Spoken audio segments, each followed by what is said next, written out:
Um, okay. Mm, Pretty sure we don't need speaking for this.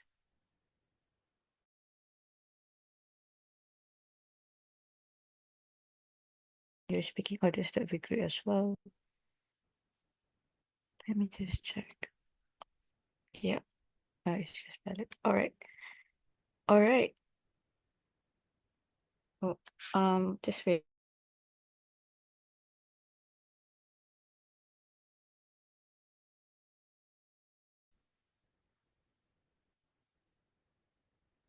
All right. Great. All right. Um, Welcome everyone to the open quarterfinals of Asia Pacific WSDC. My name is Emma. I'm your chair for today. Together paneling with me is Ari. Do you want to introduce yourself? Hi, I'm Art. Good luck with the round. And Pablo. Hello, I'm Pablo. Good luck to both teams. All right. With that being said, our rules apply. Please be mindful of your own time. We'll be keeping time as well. With the motion, Sasha regrets the emphasis of feminist movements on carceral justice. PM, you could start your speech. Am I audible and visible? Yes, you are.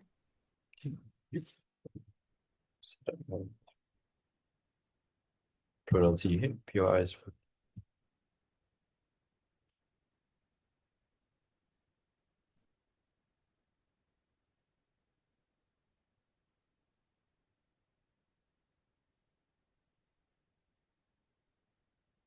Panel, the decades of unlawful persecutions of minorities, divided and fractured communities where families are separated and are further entrenched in the problems they previously faced, and the overwhelming resistance by people on the ground for it have taught us that broken window policing has never worked and will not work at solving deeper problems faced by society. By advocating for it, the feminist movement has lost crucial resources and momentum that we believe would have been better used to advocate for reparative justice.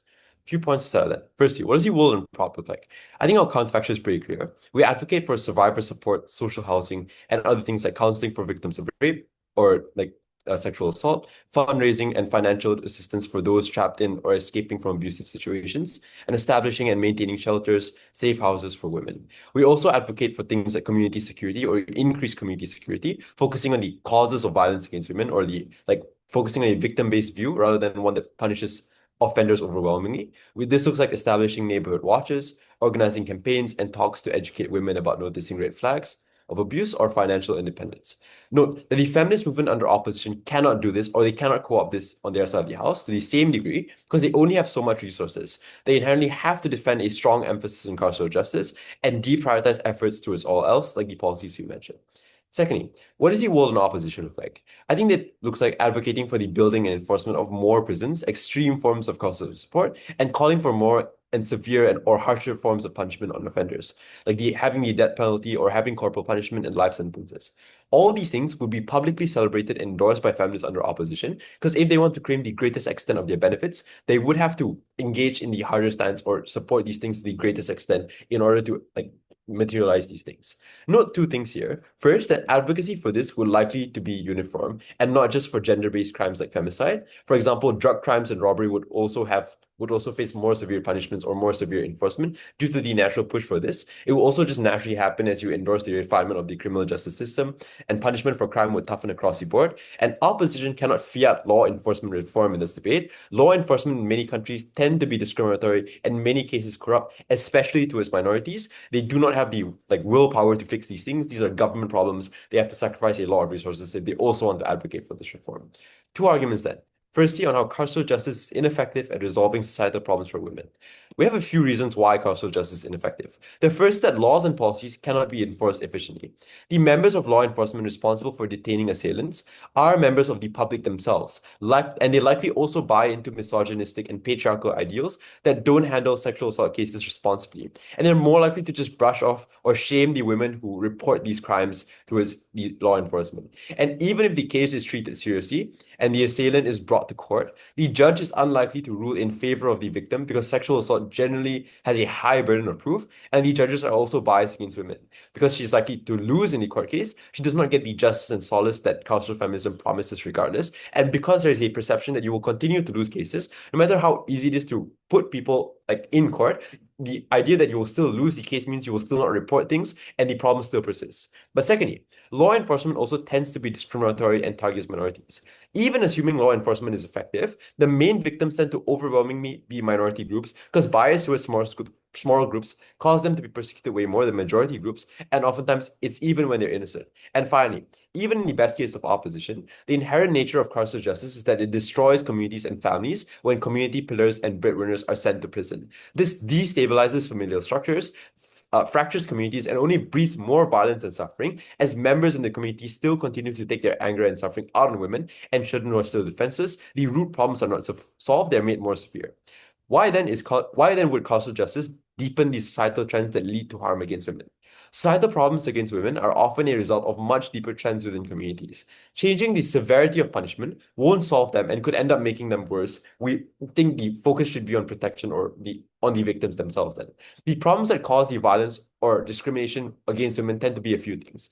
First is the inherent structure of most societies to thrive by oppressing women. This has been a known fact for a long time and is caused by perception or a lack of awareness or a lack of education in general and people not realizing that these things are harmful. But the second is also the increasing radicalization by misogynists. Influencers like Andrew Tate have resorted to always blaming woke movements for problems against young men and using these movements as galvanizing forces. So when the feminist movement actively and very publicly supports putting misogynists, who tend to be the biggest supporters of the conservative influencers, in jail, that acts as a galvanizing cry that further radicalizes them, and drives young men further towards the manosphere. Even calling out the problems in the society acts as a galvanizing force towards these individuals and can further increase violence against women because these individuals tend to be the biggest perpetrators of that violence as they are radicalized by these groups. What then is the impact towards the feminist movement? The first is that you have unintended auxiliary consequences towards other minority groups. We end up putting other gender minorities in jail as harsher policing disproportionately affects them. This is worse for queer or trans individuals, as police forces have been infamously discriminatory against them in gender-based crimes and overwhelmingly choose to put them in jail, even when there's evidence against it. This is also a principle wrong, as prisons are harsh and innocent people always become a means to an end through harsher policing. This is something that the movement will now be associated with and it cannot afford to do. The second is that it also loses grassroots support. The premise here is that the feminist movement would otherwise enjoy strong support from minorities due to a sense of solidarity from being the downtrodden and oppressed group in society. But because they are the victims of carceral justice, this exacerbates violence against them and it turns them away from supporting the feminist movement. On the flip side, however, you'd have more individuals going to support like manosphere movements or toxic masculinity movements because they see it as an attack to them when the feminist movement is advocating for them to be put into jail. Before I move on to the second argument, is there a POI? 3, 2. I think that the people who commit abuse wouldn't participate in the grassroots movement anyways. But on our side, by seeming like we could have harsher punishment on the abusers, at least we could direct some of like the swing voters or people that like are on the fence right now. I think opposition misunderstand things here. By punishing offenders that commit violence against women, you break up families and cause problems within communities to deepen as you lose breadwinners and cause these structures within communities to be worsened. In this circumstance, you then exacerbate violence against women, or you then cause them to commit more violence against women because these individuals are individuals that would commit crime. And in that scenario, then the grassroots support for feminist movement would be lost because these communities are fractured, caused by the advocation of harsher policing by the feminist movement. Second argument then on why the feminist movement should focus resources on reparative justice. The premise here is that even if carceral justice were perfectly functional, this argument explains why reparative justice was inherently the better approach. It would be more efficient for the feminist movement to allocate resources towards it. The problem here is that women who are in need of help have no alternative. On opposition, instead of providing increasing support structures to women, you focus on changing the severity of punishment for the offenders. But given that the world is still patriarchal, it is unlikely for there to like already be large amounts of support for women who are victims of gendered violence. Oftentimes, there are women who are financially or physically vulnerable due to the abuse they have endured. And even in the best case, where the cause of their problems it goes to jail, she has no capacity to repair her life in like the absence of the offender because of the limited capacity for her to go to work. It has traumatized her beyond repair, and societal structures that can assist her are often lacking and suffer from reduced funding or structural changes are enforced for carceral feminists. Given that there is a lack of support structures for women, why do we solve the societal problems for women better? We have informing and reinforcing the minds of women that they are justified and wanting to seek justice or change these flawed systems. This kills the self-defeating narrative that women buy into when they think they deserve this abuse or that like things are always the way they are. And enough women are emboldened to mobilize and protest even when they are being oppressed, silenced, or abused. Finally, we have sufficient pushback from the ground up which compels changes in societal perception, not only among women, but also young men. For all those reasons, side with proposition.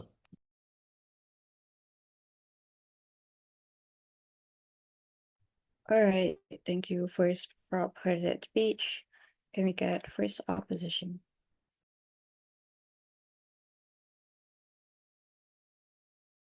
Okay. My name is Ethan.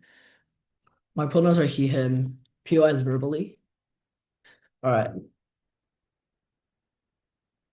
If everybody is ready, time starts now.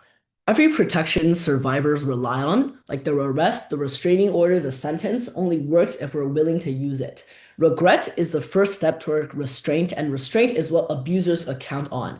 And for the safety of individuals and success of the movement, we're very proud to oppose. First of all, some setup. I think this debate is not whether feminism is bad, it is about how effective both worlds are in spreading the movement that benefits women. And there are a few criteria that the feminist movement has to meet in order to do so. First of all, is that women are prioritized above any other stakeholder, especially those who need movement as the safe harbor, like more vulnerable people. And second of all, is that the movement has to garner more support, like the fence sitters on our side. But secondly, this debate doesn't mean that we think carceral justice system is very perfect. We think that the CJS also has to be constantly reformed and making sure that the proportional punishments are met. This already takes down the bulk of their case because on our side, emphasizing on carceral justice also means the feminist movement like calling for more legislative change, for more effective punishment, and calling for more fair decisions and less bias in court, etc., which already takes down their like is ineffective case because it is already inside like the emphasis of the movements that already makes the CGS even better and more reformed. And third of all, this debate is about the feminist movement on carceral justice, which means that the punishments we're likely talking about applies to people who have hurt women, like domestic abuse or sexual abuse. I think we both sides all agree on this.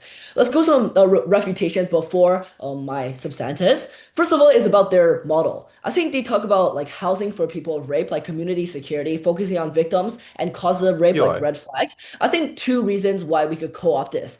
First of all, we could co-opt this to an extent because this is very easy to do. Because having workshops that educate women about these red flags are just necessarily does not require as much funding and as much time. You could probably have like one workshop and they already know about the red flags. Even if we cannot co-opt this, I think the individuals probably already have the red flags. Like they already know when somebody is stalking them, like they get this kind of sixth sense that already is like pretty intuitive in the status quo. And even if that isn't possible, then individuals can still search them on YouTube and they have the incentive to do that when campaigns for this don't like exist. And they don't have to exist in the worst case because like victims can already know the causes of such abuse just by searching up on the like websites. They're already trusted sources that like exist in the status quo. And second of all, I think that in the movement's framework already, the support already exists. There are already projects in place that exist on both sides of the house. I think movements, they do not on our side only emphasize on carceral justice. There are still support systems in the status quo in addition to emphasizing on carceral justice, like more community programs or like outreach for or like talking about like communities and troubled POI. communities for people discussing their like experiences with abuse, etc. These already exist in the movement's framework, and that is like a part of both sides' model. However, we could just directly co-opt their entire positive case basically about how they can address the causes of like more rape. All right. Now, some direct refutations to their like grassroots movements kind of argument. However, their third one was like very largely mitigated, and I'll move on to like my arguments later. My deputy will respond, and I think that the people who commit abuse against women would not join the movement anyways, as my POI stated. However, on our side, only when you'll get the fence sitters is only when your community seems like a strong one who is very like want the people to get like in prison time and the abusers actually get the punishment that they need, because that is when like the community seems like they're very strong and it seems like they are like very dedicated to their goal, which is very good because people would know that the support like I could support a community that is very like strong, and like I guess fence sitters will likely benefit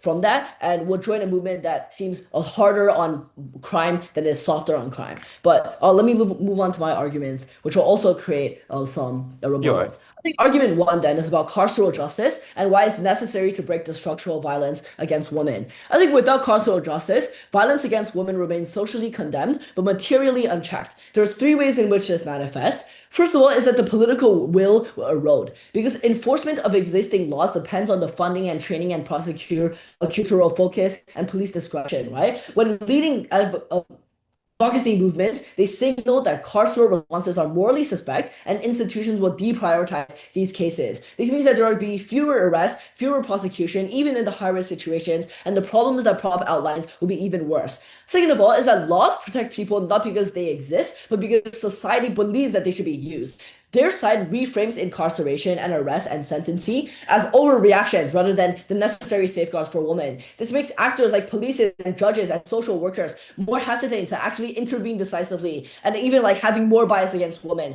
as I'll explain later, of course, and especially when the abuse is ongoing. And lastly, is because the victim confidence declines. Because survivors come forward when they believe that the system will act firmly and consistently. Survivors will stop reporting the cases because enforcement loses their credibility. When the feminist movement increasingly treats carceral justice as a bad thing, then more people are likely to internalize that pain because they start doubting whether or not calling the police will actually protect them from the harm and actually like put their abusers in jail once and for all. Now, why laws alone are not enough to protect people? I think for a law to meaningfully protect anybody, there must be people believing that it will be enforced. The enforcement will be timely, sorry, no later, and the institutions will stand strong behind this enforcement. When any of these elements weaken, the law's protective element weakens as well. And B, I think that this directly reshapes the priorities. Because when a feminist movement itself does not have any emphasis or reduces the emphasis on carceral justice, the signal that it sends is that these laws should not be as seriously applied to the abuse of women. This is even more true as the feminist movement is increasingly seen as a representative of a woman and their voices and their rights. If they speak out that carceral justice shouldn't be emphasized, then the society assumes that all women think so too, and thus the signal will be as strong that like will be super strong that the laws shouldn't be seriously applied, as the victims themselves are seen as like not pushing for themselves. And the impact of this is that first, vulnerable people are likely benefited on our side as the system actually protects those who are most at risk and sends the bad people to jail, right? Second of all, this ultimately supports the feminist movement's goal about supporting people. And I think there's also going to be more support as people see that the women are actually helped. The women themselves are like going to spread the news that the movement is very good, etc.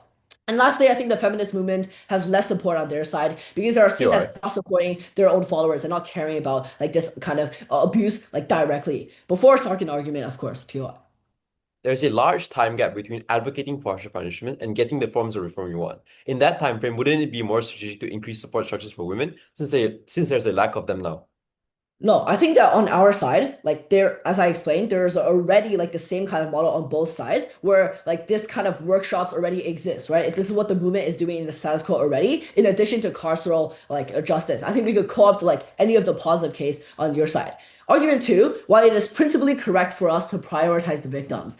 First of all, is that justice that centers on victims respects their own dignity. Because every individual harmed by abuse is entitled to the safety and respect and recognition of it. When the feminist movement highlights carceral justice, they signal that society cares about the experiences of survivors. That principally, that their harm and suffering is taken seriously and the wrongs will be addressed like as proportional as possible. And I think deprioritizing punitive enforcement on our opponent's side treats victims as secondary because indirectly it asks the survivors to endure further harm and see their abusers not getting put in jail. And this strengthens the feminist movement itself because at its core, it seeks to dismantle the structures that perpetuate harm and inequality. If movements downplay the enforcement and fail to prioritize who are directly harmed, it directly risks alienating the people that they aim to support. Thus, we can maintain legitimacy or authority and relevance in our world. For the safety of the individuals and success of the movement, we're very proud to oppose.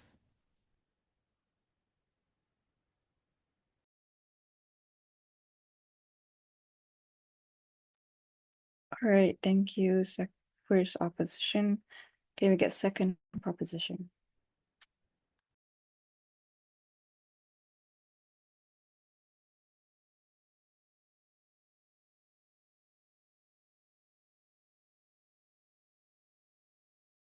Can you hear me?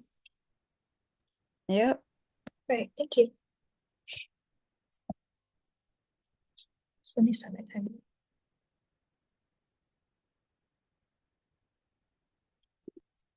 A man does not determine whether to abuse his wife by the length of his prison sentence. He thinks of where else she can go, what else she can do, whether the men around him and the society he lives in believes this behavior is acceptable. That is not changed in any meaningful degree by the carceral justice opposition strives for. Three main clarifications. First, opposition had to explain why the forms of support we provide women could not solve so many of the fundamental problems that they are trying to tackle without all of the collateral damage for minority communities. If they are not able to do that, and the only approach they have been able to take is trying to co-opt these benefits, they ultimately cannot win on that front. This opposition then, on the second clarification, is also dangerously soft-line. The specific burden of your side was an emphasis on carceral justice. By virtue of the wording of the motion, you have to allocate a majority of your resources to this and forsake everything else that the feminist movement could otherwise be advocating for. But if you really do choose to focus simultaneously on harsher punishments, on reform, and on support structures for women, the benefits of your individual efforts are going to be reduced and you're unable to achieve anything specifically. Because if you have to allocate your resources towards everything, you allocate less resources towards carceral justice. So even the benefits that you were trying to achieve from that are going to be largely reduced. But I'm going to explain why it's costly to do the support structures that we do on the outside of the house and why ultimately opposition by virtue of the motion, but also practically in the real world, can only pick one under either side of the house. But also, you implicitly concede by trying to adopt our model that it would inherently be better and not adopt the same level of harm. And this movement movement will fundamentally be better without having to adopt the same level of harm of discriminatory policing, of harsh regulations that are imposed specifically against minority groups, specifically against the breadwinners and community members that lead women with no ability to pick up their lives in the absence of these people. Thirdly, note that our push about minorities was just unengaged with. This is fatal to the opposition because if I can symmetricize the impact they are trying to make in this debate, there is still an immense harm that they have to deal with that they just haven't responded to by this junction of the debate. Two responses then. First, on their claim that legislation can be reformed.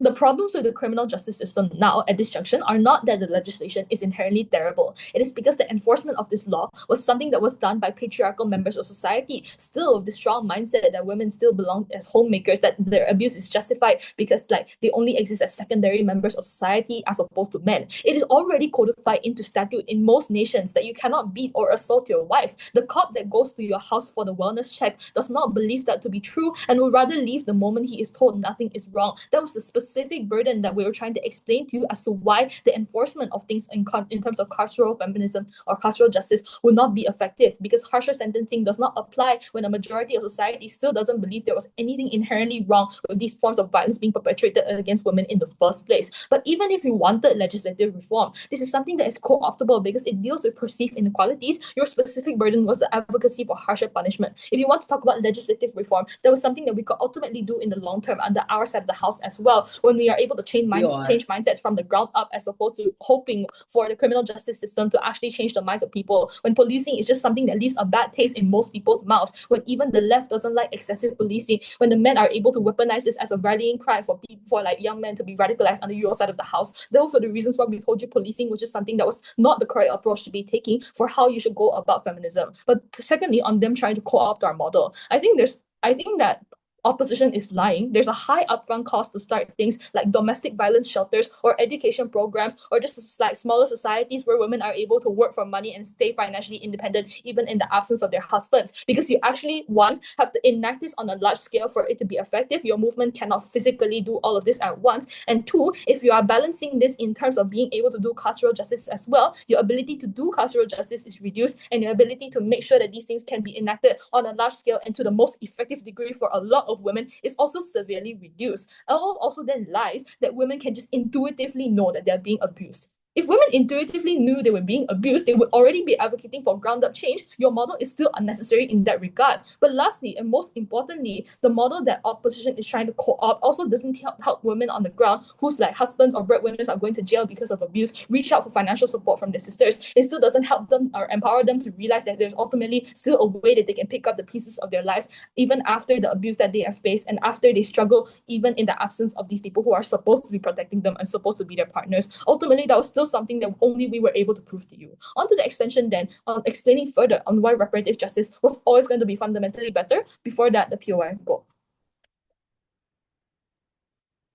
Okay, sorry. If women already fear being shamed on both sides, why would removing the strongest signal of state protection make them more willing to report these crimes? The strongest signal of state protection was already something codified into statute under your side of the house. It is just that the same statute is being enforced by patriarchal, misogynistic men that don't care about improving the system. It is only our side that's able to change this. Onto the extension and explaining that. Because uniquely, we are able to inform and reinforce in the mind of women that they are justified in wanting to seek justice or change for these flawed systems. This kills these self-defeating narratives that women buy into, wherein they think that this abuse is something that's deserved or that this is just the way that things are and they will always be like this. It is uniquely under our side where enough women are mobilized to emboldened to mobilize and protest even when they are being oppressed or silenced or abused, because it is under our side where there's a large amount of funding that was inserted into these building these communities, building these shelters, building these support groups so that they could actually start to commiserate with one another and begin exchanging their stories, building up this kind of anger and critical mass and dissatisfaction at their circumstances that they were able to generate that level of change in the first place. But it was also empowerment. It was being able to be in a safe space surrounded by people who have gone through the same experiences as you and realizing that you can ultimately build a better world than the one that you can live in. That the ability to imagine this thing is uniquely what empowers women from intrinsically to be able to advocate for this level of change. But also, when this critical mass is uniquely able to amass under our side of the house, sufficient pushback from the ground up compels changes in societal perception, not only among women, but also men. This happens when the woman can just leave you instead of staying as you beat her because she has learned financial independence. When your society collectively refuses to silence or shame her when she whistleblowers, that triggers a deeper understanding among a population of men as to why it isn't okay to do these things without having to invoke the additional threat of an ineffective carceral system that ultimately still harms minorities, that ultimately still is going to harm a majority of people under your side of the house, the very same stakeholders that you are trying to protect. Ultimately, it is uniquely under our side as well that we can build a wider shift of societal perceptions, that the law and enforcement of these laws are generally going to become more robust and fair from the bottom up, when it was actually a change in societal perception of feminism and the way that it intersects with the law that actually helps people realize whether or not this behavior is okay. Not because you will get a prison sentence, but because it was just fundamentally abhorrent. The impact of this is twofold. One, you're inherently rewarded with a higher amount of buy-in. It's 7. More people believe in the feminist movement and are motivated to campaign for their rights. And the feminist movement is just uniquely able to gain more influence under our side of the house. But secondly, and more importantly, on principle, the feminist movement uniquely fulfills their goal on proposition to help and support women, to uplift them in their struggles. If it was advocacy, it was general awareness of domestic violence and why that thing wasn't okay, if it was just a deterrence that opposition wanted to instigate into society, we have explained to you why we have been able to do all of these things and more. The unique burden in this debate then and the specific harm that they have to contend with was whether or not this was ever okay to treat people as a means to an end, to enact the large amount of harm that policing inherently is going to breed in society, and whether or not the feminist movement should be throwing their weight behind this thing and celebrating this form of injustice against a large portion of society as something that was inherently justifiable for the goal of a wider feminist view tomorrow.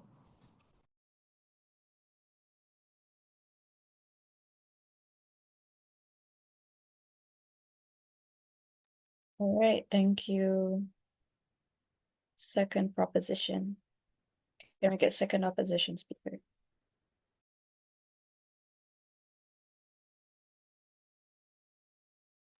Hi, can I be heard? Yep. Okay, just give me a second to set up my time.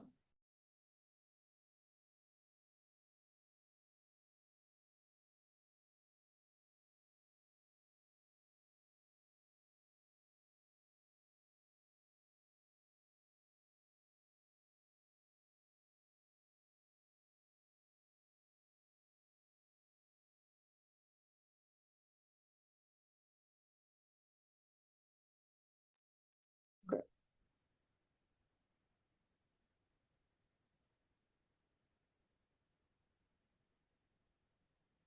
Two things I'll be doing in my speech. First, I'll be going the main bulk of their case, which is the fact that law enforcement in status quo is bad and the feminist movement should not support it. And secondly, is their counterfactual on a victim-based model. Then I'll be forwarding my own extension on why conservative politicians now have an excuse to stop actually enforcing helpful policies. Then, first, on why law enforcement is bad and the feminist movement loses its resources.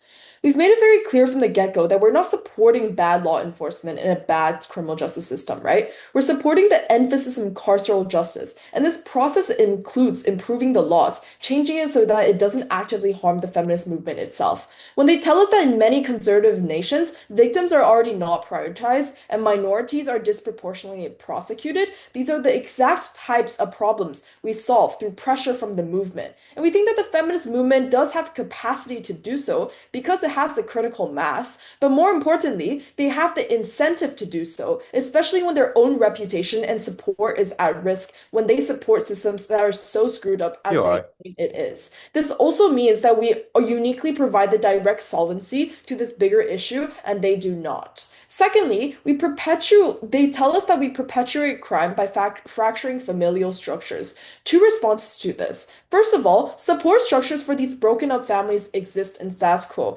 especially for families that lose their breadwinners, like welfare systems, right? But secondly, even if it isn't accessible in all situations, we think that this ultimately is something we're willing to trade off because on your side, you're just letting crime slip past. It doesn't mean that crime is less rampant on your side if you don't arrest these breadwinners that are literally committing things like sexual abuse. The only thing that you're doing on your side is that you're silencing it, that you're like making it seem like it doesn't exist. We'd rather send out a message that what they're doing is wrong, and them being a breadwinner does not justify any of their harmful acts. If DPM wants to come and tell us about the purpose of the feminist movement, we think that it is not to justify and care about You are. like the families and the livelihoods of these breadwinners, but rather to prioritize the victims of the sexual abuse and sexual violence and take action immediately on that specific crime. And thirdly, they tell us that people will take their anger out on women if we increase carceral justice, right? Two responses to this. First of all, DPM claims that people in general just do not like tough on crime. We think that this is just factually not true, right? Tough on crime is becoming increasingly more popular, and even Democrats are adopting tough on crime. This means that the scale of backlash is very minimal. But secondly, why do we abandon our women just because of backlash? This is like saying that we should soften like rape laws just because rapists get angry, right? DPM is right. Some of these people are not going to change, but this is exactly why we're not negotiating with them, why we're not taking any sort of passive route, right? We're throwing them into prison. This is a very harsh stance that we're taking, and we think that it is the only thing that is effective in the case where these people do not care about these women anymore. They can't change their mindsets, right? Because when you signal that the government themselves have zero tolerance towards these people who are committing these crimes, like they're less likely to actually like start backlash, right? Or start grassroots movements that are extremists and that are heavily against women because like first of all, they're just deterred because it's illegal in the first place, right? I don't think any of them I don't think like they want to be put into jail even if they have like so much like hate against women or they like can't change their misogynistic mindsets. They're still deterred by like punishment itself, right? But secondly, we think that like the feminist movement is just supposed to prioritize these victims and like the retribution that they get in the first place. And we think that in no way do you protect them by giving them retribution. Before I move on to rebutting their counterfactual, I'll take a point. Okay, if what all you say is true, that means there's already support for like harsher punishment, but not enough support for support structures. So why don't you emphasize support structures? Right, so this is where I'm getting to, right? You're counterfactual on a victim-based model. Two responses to this. First of all, this model is just inherently reactive and retrospective. It's only when these crimes happen do you go out there and help the women. The harm has already been done. I don't think it matters that victims get to talk with other victims and collectively rise up. Because what happened before that is that all these women has already undergone experiences that in no way is justified. It is a retrospective act and the harm is already irreversible. On ours of the house, you have deterrence that prevents these crimes from happening in the first place, right? You're telling me that we have limited fiat, we have limited resources, and that's why we think that it is futile to support to support models that help victims after they have undergone like these experiences. We think that is more effective if we strengthen deterrence. But secondly, a more direct response to your POI, more importantly, they entrench victim blaming. What this means is that they change the social narrative and responsibility onto the victims to seek help when something happens, right? They change the social narrative that women should protect themselves better. These precautions should have never been their responsibility in the first place, and that victims should never have it's not their responsibility to actively seek out support structures after the crime has happened.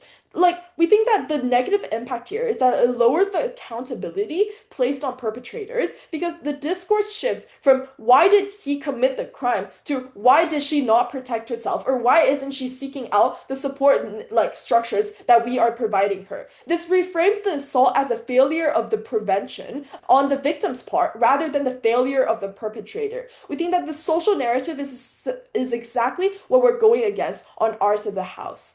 Now, onto the extension. You are. I'll tell you that this gives conservative politicians the excuse to stop actually enforcing helpful policies.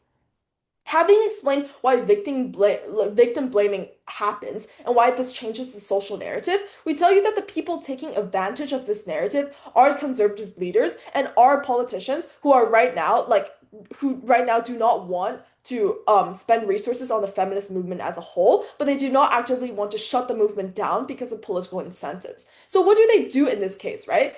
They're gonna entrench the narrative that it's their fault for not using the support structures that the feminist movement already provides them. We think that the crucial difference is that these lawmakers and these policymakers, they have the power to actually change legislation in order to prevent these crimes from happening in the first place, right? The feminist movement itself is weak if they don't cooperate with legislation, which is why we think that we have to incorporate the CGS into their agenda as a whole, right? But we think that when you don't actively try, when the feminist movement isolates itself from legislation and from criminal justice systems, these conservative politicians, they are gonna take advantage of this and just drop the feminist system as a whole and say that it's already effective by itself and doesn't need any external support from politicians, right? And we think that this is very hard on victims because they already face the mental challenge to just go out of their way and find these support networks. And for people who fail to be helped by these systems, they receive less protection because now there's an illusion of security. Conservative politicians will tell you that the market or the environment for these secure safe houses already exist and is enough. And that's when we see no legislative change, we see no harsher punishments for men, and we see no actual structural change for violence against women. We are never so proud to oppose.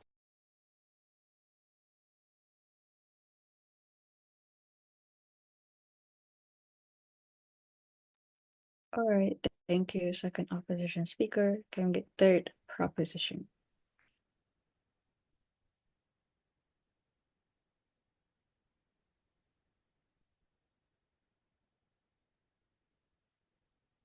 Oh yeah, POS verbally. Yep. Right.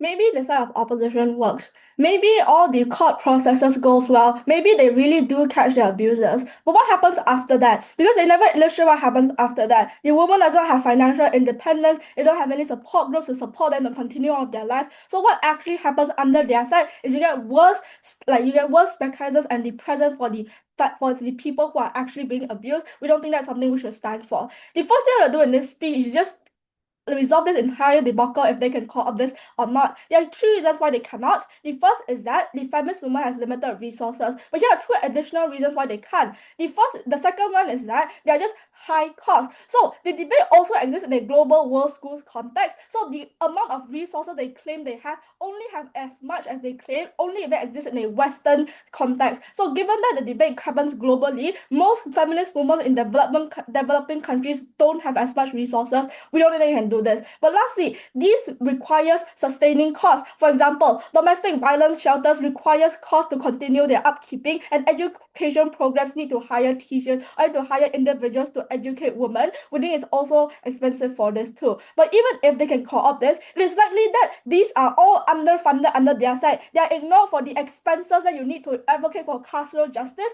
and we will claim that carceral justice is just hard to advocate for in the first place. It's much more expensive because you have to do things like lobby or influence entire patriarchal political parties. It's extremely hard when you have other lobbyists that you're fighting against. Two issues there in the speech. Firstly, on which side better obtains change, and secondly, on buying. I want to frame why the first issue on obtaining better change is important, because not only is this the most contentious thing in the round, their claim only works if the CGS system is not corrupt. So the first layer will be proving why this opposition is overwhelmingly utopian and how the CGS system works. Because if you realize, over two speakers so far, they have never explained to you why they won't likely be corrupt, given that the CGS system, absent of carceral feminism, is already corrupt towards and disproportionately corrupt towards minorities and benefits majoritarian societies. It's unclear as to why this CGS system will suddenly reform. The first thing they say is that, but you can change it. But the problem is that they don't provide any mechanistic pathway as to how you change it. But secondly, Arjun's PRI was also never responded to. Even if you can change it, there is a large time gap, especially in patriarchal societies. So it's unclear as to what women are going to do within that time gap. So they don't prove how you can obtain the change they want. But even if it works, our case was not purely contingent on this. This was just a burden that they have still never proven. The second response was that we will prove why the current CGS system is already corrupt and why this will become more corrupt. One, status quo proof that increased policing is bad for minority groups disproportionately. And these are groups that you need to support the feminist movement because they already don't have critical mass in majority of societies already, because of the fact that many women have internalized misogyny, or a lot of men just don't want to support the feminist movement. So minority groups, the ones who can empathize with your oppression by the majoritarian community, they are the ones who are likely to support you. You deflect and deter them on their side. But secondly, many individuals in power in the CJS is just extremely corrupt. Society is still overwhelmingly globally patriarchal. So the people in power are likely men, and they are likely misogynistic also. It is unclear what certainty that this opposition can provide to you as to why they won't be misogynistic. Given that they haven't given any sort of analysis on this, we think we win. But lastly, even if they get arrested, the social perception surrounding feminism will not change. Men will not understand why it's wrong. They'll just frame this as state overreach or authoritarian state. They won't understand as to why this is wrong. So the core root of the issue and how we solve this is to humanize women, is to get people to be empathetic about their issues, not just policing about this, because men will just blame this on the government overreach anyways. But lastly, even if it works, it is still far worse on their side for two reasons. One, we think that women still don't have the financial independence. But secondly, more importantly, they don't have the support systems that they want. But lastly, they're most likely demoralized by how the CJS system treated them within the process. So they are unlikely to trust within the feminist movement. Anyways, they are unlikely to fight for change because they are so demoralized already. So this likely means that they won't fight and they don't achieve the critical mass that opposition wants to talk about on their side. Then what is the weighing on this? Maybe you believe everything that opposition says, but it is still overwhelmingly speculative. I think it's far too late in third to give us analysis as to why this corrupt system will suddenly become uncorrupt. But on our side, at least you get immediate support. So even if you don't believe the second issue on buy-in, we give immediate support for vulnerable women. They have to take years and years of waiting within the CGS system to get some amount of justice or support, and after that you don't even get any sort of support for your lifetimes. We don't think it's a trade-off we are willing to take. The second issue will be on buy-in. This is important because the entirety of second opposition speeches becomes about this. So this will be focused on that. We have three layers under this.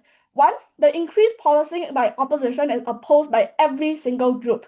For like 5 actors we're going to look at here. Firstly, on the left, it is seen as government overreach, so moderates will likely be turned off. But secondly, minorities also opt out for the reasons that we told you because they are disproportionately harmed. But lastly, moderates are more susceptible to right-wing radicalist content because now women will be overwhelmingly blamed for this. They are much more susceptible for the men influencers and conservative influences in the manospheres, telling them that this happens to you because of the increasing emphasis on carceral feminism by the feminist movement. But lastly, women also oppose this because they think that because with like women with internalized misogyny also think this is state overreach. What this means is that the only thing you do is you radicalize the conservative group. They go into the manosphere more, and their response was to just say, "Oh, but backlash isn't that bad." But this backlash when it like when the backlash concludes in women getting harmed, when it concludes with having more domestic violence, we don't think it's backlash that is overwhelmingly justified under their sides. Then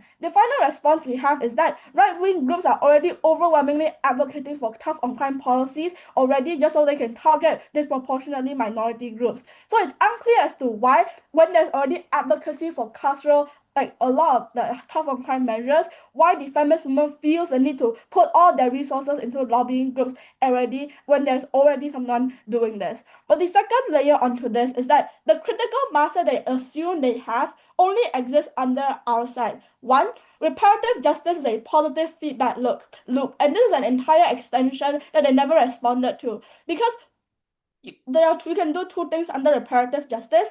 One, you can deconstruct that internalized misogyny, so you can build more empathy within women who are abused. But secondly, you're going to empower them to fight for change because you're not going to have any doubt in their mind that they are justified in wanting to fight for change and fight for change within the society. The last thing I'm going to respond to is the social narrative of women being at fault because we have two responses to this. One, within the social narrative already overwhelmingly blames women, it's unclear what the marginal change of this is. But secondly, within many supporters of the feminist movement on the left do not support carceral feminism because of the harms to minorities. But lastly, by emphasizing on like the target root of misogyny, people are just going to understand where it comes from and not how hard it should be punished. So no, the social narrative does not change to blaming women. It changes to how hard we should punish individuals without deconstructing the patriarchy at all. The only thing that they get is more violence for women when men take out their anger on them. We don't think that is a change that we want to fight for. As the feminist movement, you should help women, not leave them to the qualms of a corrupt system. We don't think that's justified. For all those reasons, we're very proud to propose.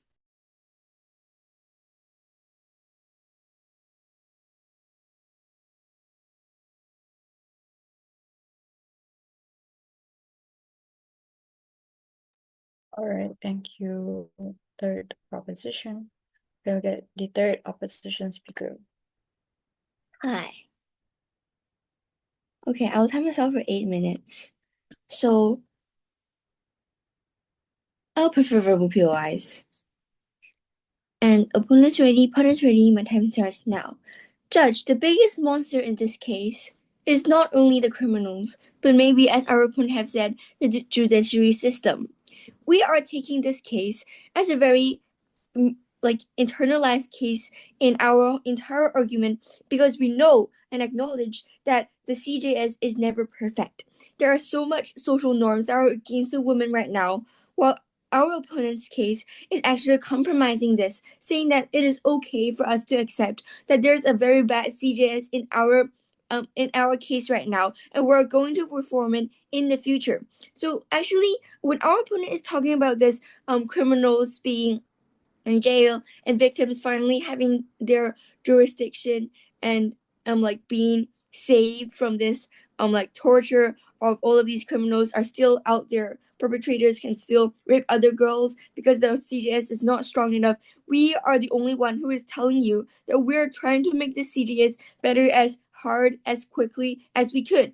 Our opponent's best case is emphasizing that we will all achieve this in the future. We believe that in the future, CJS will be reformed because all of these women will be incentivized to save themselves and go for the judiciary system at last. But Judge, just think about this. At the end of the day, there will still be girls being harmed. If you don't encourage the feminist movement to put pressure on bad CJS to change, perpetrators are always going to be out there, which means that the resources are strained on their side because there will be more and more victims. And the only hope that they're giving to all of these women that are being harmed is that they will have a rehabilitation after they are being harmed. And they never give a reason why that they're going to prevent this. They're only saying that after all of these women have realized that, oh, rape is bad, abuse is bad, they'll go for all of these CGS, and in the future there will be less women being harmed. But this rehabilitation, it's only for victims. So women that are not victims are still, in their case, vulnerable people because they're not protecting not normal women, but women who are not being harmed. They're only protecting all of these victims. But in our case, we're trying to protect all of these women, for all of these victims and all of these women that we're trying to protect.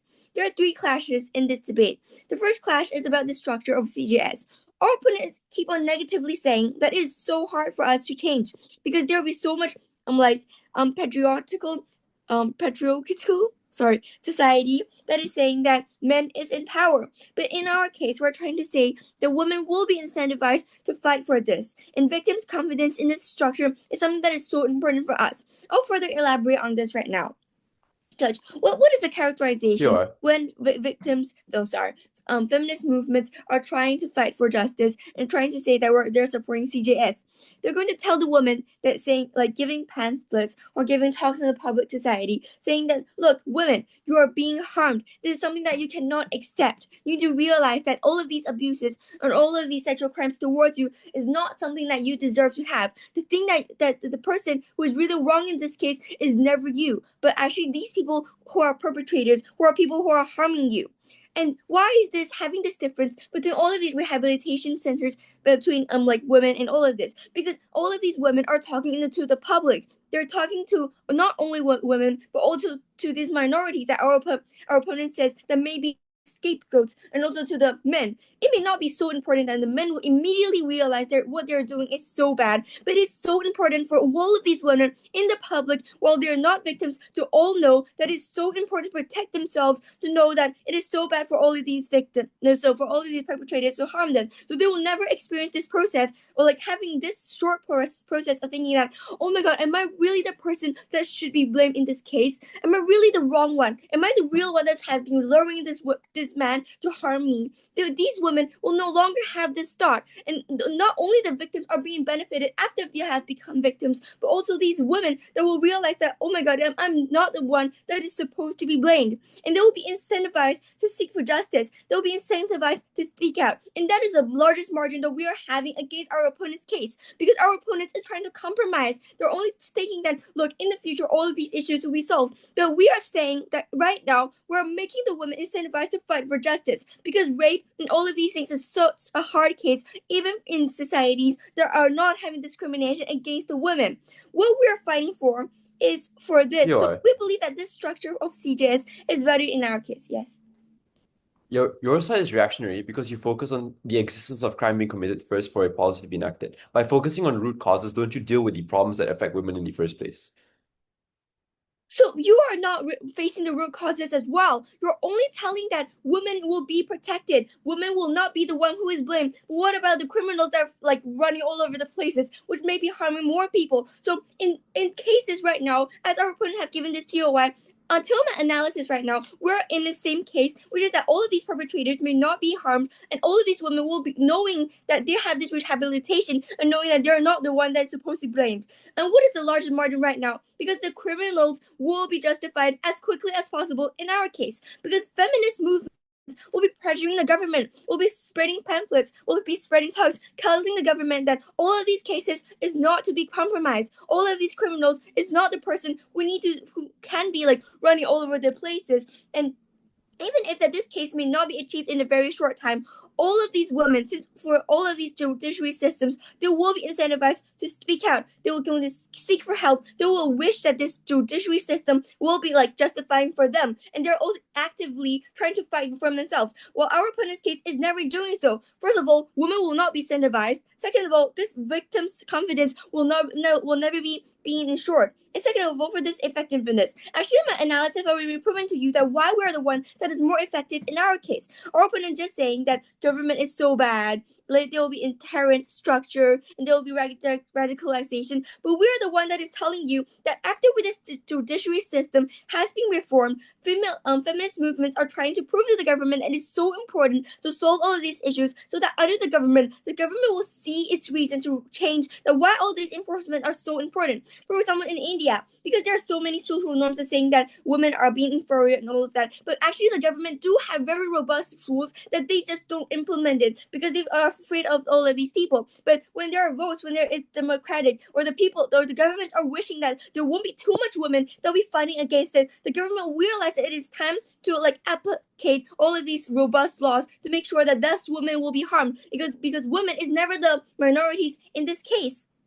So, Judge, I believe that for this effectiveness, we're the ones that's more effective and more efficiently telling everyone that is so important to make all of these criminals being in the cell. And our opponent's case is saying that rehabilitation, all these women will be saved after they have become victims. But what about these perpetrators? What about all of these criminals in the future? After all of these women, so many women, vast women, realizing that one by one, oh, this is so bad for them, and then they're trying to fight for this. It will be ages away. It will be so long ago, and the government will never realize it in this entire case because it will only be rehabilitation that is towards women, and that is the most important case. And I believe that the most important focus in our case is never what happens after this patriarchal society harming the woman, but it is right before and right between all of these like spaces between when they're like having been harmed. So I believe that we are the one that is trying to solve all of these issues, and we are providing tangible changes for the women. So we strongly stand on our case. Thank you.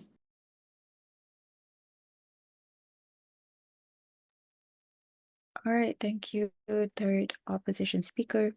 Can we get a reply speech from opposition?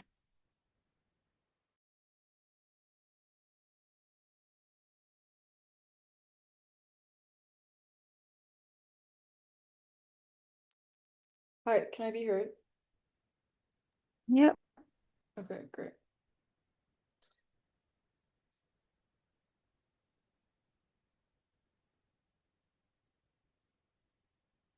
This debate has largely come down to two things. Firstly, which model offers better lives for women? And secondly, which side meets the burden of the feminist movement? First, on which model offers better lives for women? I think this comes down to three things. First, the time frame of action. Two things under this. Firstly, I think they've gotten our model wrong, right? We're not being retrospective because the fact that these punishments are there is an immediate deterrence for crime. This was the bulk of our case anyway from the get-go. It's written on PSAs, it's told to everyone that if you commit such crimes, you're done, right? We think that like it's the signaling effect that these punishments have on these perpetrators that prevent them from committing these crimes in the first place. But secondly, in the long term, if they want to like prevent these families from being fractured and protect these perpetrators because they think it will worsen crime if they are hurt, if it will worsen backlash when they are hurt, which has already been taken down, we think that the fact that you're keeping these perpetrators in these communities with no sort of deterrence means that they're able to commit these crimes over and over again and go unchecked. This means in the long term, you'll see more crime. It's just hidden, which doesn't make it any better. Secondly, on resources. If you don't encourage the feminist movement to put pressure on bad systems and bad CAJS to change, perpetrators are always going to be out there, which means that resources are strained on your side because there will be more and more victims. Their model then becomes weaker and weaker as they do no such way in preventing these perpetrators from becoming perpetrators in the first place. What the counterfactual means is that resources don't get as strained on our side of the house because as the feminist movement actually actively associates themselves with legislation, they also have the natural incentive to hold legislation, to hold criminal justice systems accountable for what they're doing. This also means better allocation of resources. This means fair punishments, and that also means a better optic for the criminal justice system as a whole. We already told you that the system is self-reinforcing from the get-go. Thirdly, on the effectiveness, two things under this. First, they don't guarantee the fact that women can access their model because of what I told you about victims being reluctant to speak out about their experiences, to live up to the things that proposition wants them to do, like banding together and literally rising against men.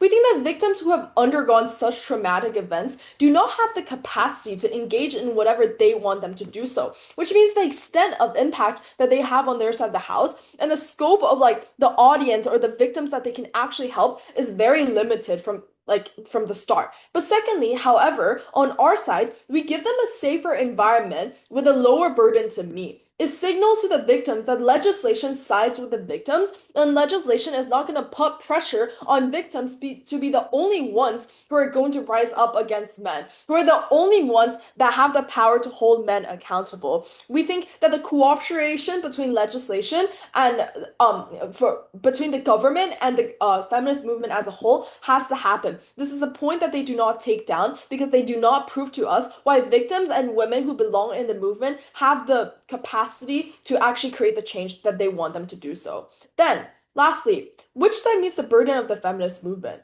We set up two criteria from the get-go. First, on prioritizing victims. Their only response to the fact that victim blaming happens is that this is a narrative that already exists in status quo. Like, how does this even matter, right? If there's harmful narratives that gives us more reason to push against it, to counteract it, to push a narrative that shifts the social responsibility onto like perpetrators of crime instead of victims. We think that this overall focus on victims on protecting victims is what we have on our side of the house and can only be uniquely achieved on our side of the house. We are never so proud to oppose.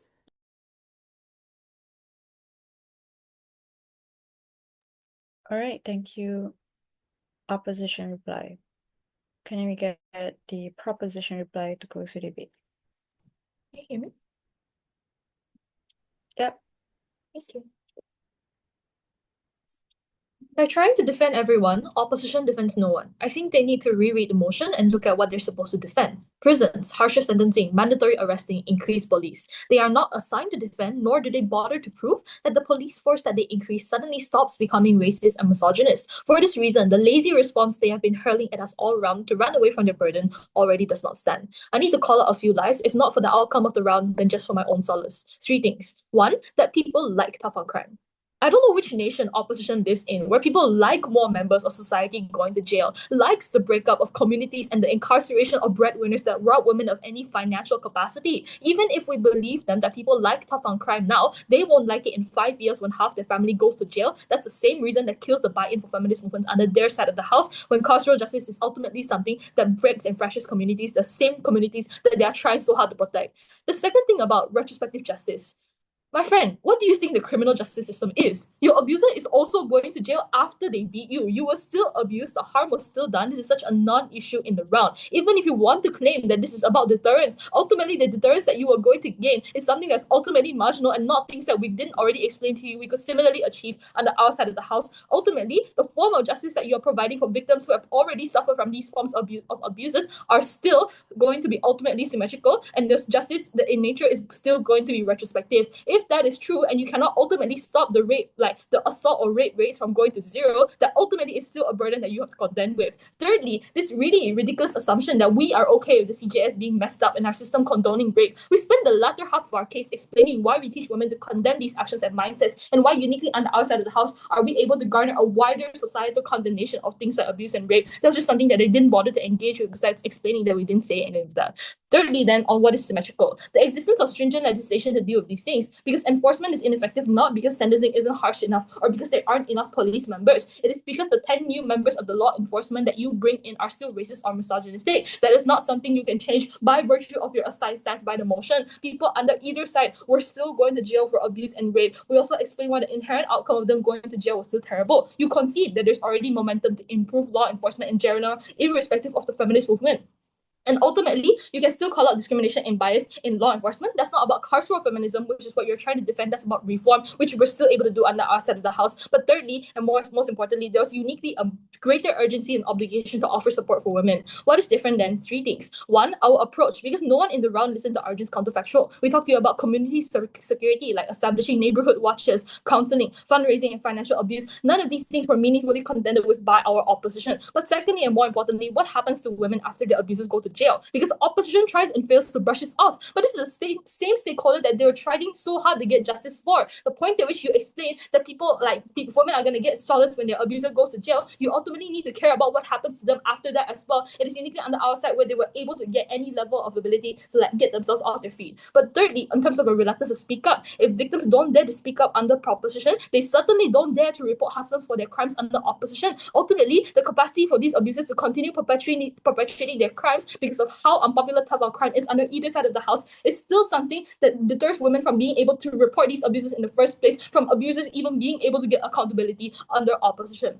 Lastly, then, on protecting women, there are three fronts under this. First, on the signaling effect, that the criminal justice system is the only way to signal to society that these things are wrong. This rests on the assumption that absent of their comparative, absolutely no one is telling you that rape and assault is wrong. But there are already laws telling you these things are wrong. Our comparative also achieve this because our side still condemns abuse by virtue of supporting those who face these things by telling them that they deserve reparation and support for what happened. They are already told that it is not their fault what happened to them. They're already told that they were not responsible for the faults of their abuser. But also, just because the guy doesn't go to jail doesn't mean society will magically recognize his actions aren't okay. When members of marginalized communities go 5 years for petty theft, when heavy policing is imposed on everyone, it is unclear the extent to which these crimes are actually impactful upon society. Even if the best case, where every single abuser under your side goes to jail, none of that means anything in terms of deterring society, in terms of doing abuse or rape, because every single crime is facing that level of heavy policing anyway. So there was no significance as to whether or not this person deserved that sentence. Lastly, on victim blaming movements, again, listen to my speech. We told you that women on the ground were angry enough to protest. The ones that call for change on proposition are the women under ours.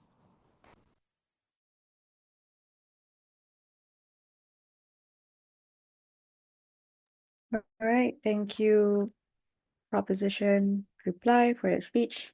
And that marks the end of this round. You can cross the floor, and yeah, since this is the main hall, you can stay here. Me and the panels will be deliberating. See you for results later. I think the panels we can move to room 6.